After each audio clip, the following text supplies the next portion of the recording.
Um, Hi, Camlin. Welcome. It's great to. I cannot hear you. Can you hear me? Yes, I can hear you, Oya. Yeah, I can hear you now. I was just saying it's great to see you as always. Thank you, Oya.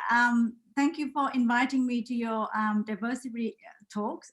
As you know, I've always enjoyed talking with you over the year enormously. So I'm delighted to be here. Thank you so much. And I am so happy to have you as my guest. Camlin, as I told you earlier, in our talk today, I would like to ask you a couple of questions around Asian hate and anti-Asian racism and xenophobia. But let me shortly introduce you, and then we can move to my questions. You are the founder and business owner of a small boutique resort on Phu Quoc Island in Vietnam. But before you set up your own business, you spent your professional years predominantly in consultancy and banking organizations like Accenture, ABN AMRO Bank, based in Sydney, London, Amsterdam, Singapore. Camlin, my first question to you is, we see that racism and physical attacks on Asians and people of Asian descent have spread with the COVID-19 pandemic. But even before COVID-19 pandemic, there have been reports on anti-Asian racism. Why is that so? What is your experience? First of all, thank you for that kind introduction about me. Oh yeah, this question still puzzles me and bothers me on the same measure. I think racism and xenophobia in the West is not just isolated or unique to the Asian people. It is unfortunately also extend to other groups of people, and I'm talking about the migrants, the refugees right around the world. And we see this behavior also in America and in Europe. There we see the reluctance in welcoming and accepting migrants and refugees from places like Africa, from Mexico, and from the Middle East. So I guess historically, where we have countries that face war, face poverty and persecution in politics and in religion, these people tend to flee their country and seek a better life in the West. So naturally, when we see an influx of migrants coming into a country, we see there's sort of a threat to the people there.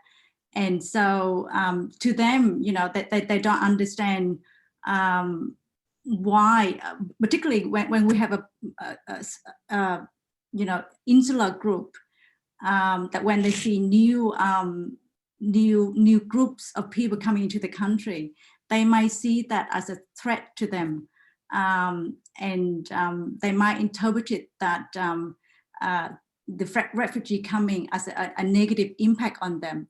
They start to asking questions: are the migrants here to take away their jobs, to drive up house prices, and whether that they're worried that whether the migrant kids will take university placements away from their kids. So these are, I think, the factors that may contribute to their xenophobic behavior that we see in society today. And yeah, sorry, go ahead, please. Yeah. And I suppose too that it's inherent in us that when we see someone that is different to us, we feel uneasy, reserved, and on the extreme of this, paranoia. So there will always be a small group of insular people that can't comprehend this, and that makes them insecure. Have you ever personally experienced anything like that? As I shared with you before, I am particularly fortunate enough. I haven't been experiencing the kind of racism and verbal abuse that we are seeing, on the TV, on media. But I'm not sure whether that's a reflection of how I deal with the situation. And largely, I think it's got to do with when we first arrived in Australia. We fled Vietnam after the war to settle in Australia. And my observation has been that when you have invested into the new country, when you try to participate and integrate in the community, you break down barriers, you get an understanding of each other. And I think that division in the community will diminish, as we go along, because we understand each other more. Camlin, you lived and worked in 3 different continents: Europe, you live in Asia, and Australia. So how do you see multiracial or culturalism in these continents? I'm curious to know if racism or xenophobia may change from one continent to another. It's an interesting question, and I see the same pattern, because I see that human, deep down, we have the same desire, the same fear. So deep down, we are all the same. So like you said, I have been living and working, in many continents and many countries. And my observation has been that, sometimes you come across some kind of difficulties. That doesn't necessarily mean that it's due to racism or xenophobia. Sometimes I think it's because we haven't had that conversation. We haven't had that connection and mutual understanding. And it's always the same premise with me, that not everything has to do with racism or xenophobia. Sometimes, like I said to you before, I don't necessarily see myself as an Asian or a female. So I tend to subconsciously removing those barriers that I think that might lead me to better cope with the discrimination, even when I'm being marginalized. So I'm curious to know what you do to get these barriers. So I would like to ask you, what do you think? What needs to be done if you're a minority in any group that you're a part of, and faced with a racist behavior, attitude? So what do I do? Yeah. Interesting. I came across a poem by a German pastor named Martin Niebler. The poem is called "First I Came." You probably heard of that. It's such a simple and yet profound poem. So Niebler wrote this poem following his experience in the concentration camps under Hitler, and he talks about specific groups being targeted. First it was the communists, then the Jews, then the trade unionists. He didn't speak up for any of them. He didn't stand up for any of them, because he felt that he didn't have any association with them. And then finally, when they came to him, there was no one left to speak up for him. So to me, this confessional account is more than just a poem of principle. It sort of serves to remind me that when we are facing a situation, when we see our fellow human being is being attacked by their racial profile or by their gender, we should express our solidarity and stand up with them when we can. So that's always stay in my mind. And I think if we can be a bit more compassionate towards one another, it would be a better place, I think. So what do you advise people, I don't know, at work, in life, when they see a situation? Yeah, sure. I mean, if it's systematic, I think you need to speak up. You need to voice your opinion, because it's important that you be the change you want to see. That to me is the premise. If you want to see the change, be the change yourself. And often, you hear about people that, I'm experiencing this and I'm experiencing that.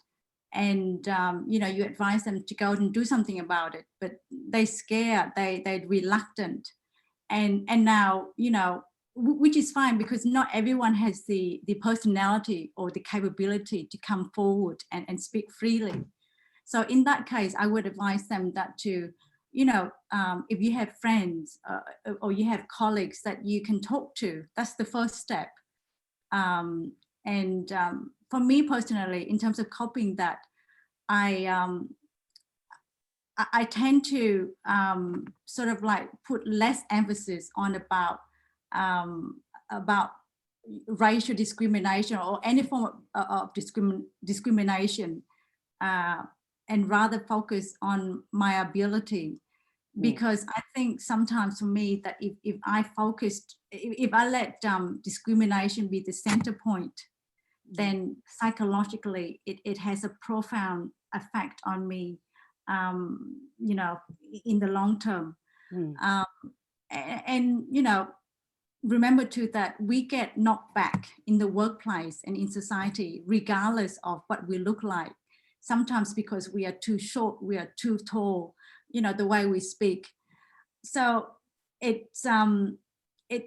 we should remind ourselves that not everything is about races, and even if it is, do something about it. Don't be afraid, because if you're not going to do something about it, you're not going to see the change that you like to see. Camlin, you have already answered my fourth question, but nevertheless, I would like to go for this question as well, because I know that you have a daughter. You have got a lovely daughter. So she lives with you now, but like you, she may choose to study and work in the US or in the UK or somewhere else in the world. What do you advise her to, in terms of better coping with discrimination or making herself better included in any environment she is part of? Sure. The advice I give to her might sound unorthodox, and it's always around the premise that not everything you encounter has to do with racial, to do with gender discrimination or any kind of discrimination, and don't be too quick to cast judgment on the situation. Again, sure, if the system is, if her institution or her workplace, there's systemic cases of prejudice, sure, she needs to speak up. I've always, advised her that always speak up, always have an opinion. And again, very simple. If you want to see the change, be that change yourself.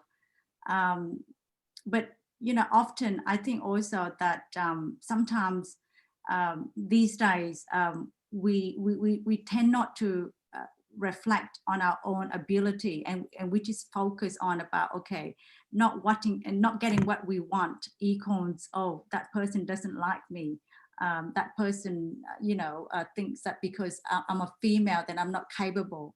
So I think we need to be conscious of that too, because we're talking about feminism and we talk about equality. So when we're talking about that, then we need to also not put emphasis on that, I believe.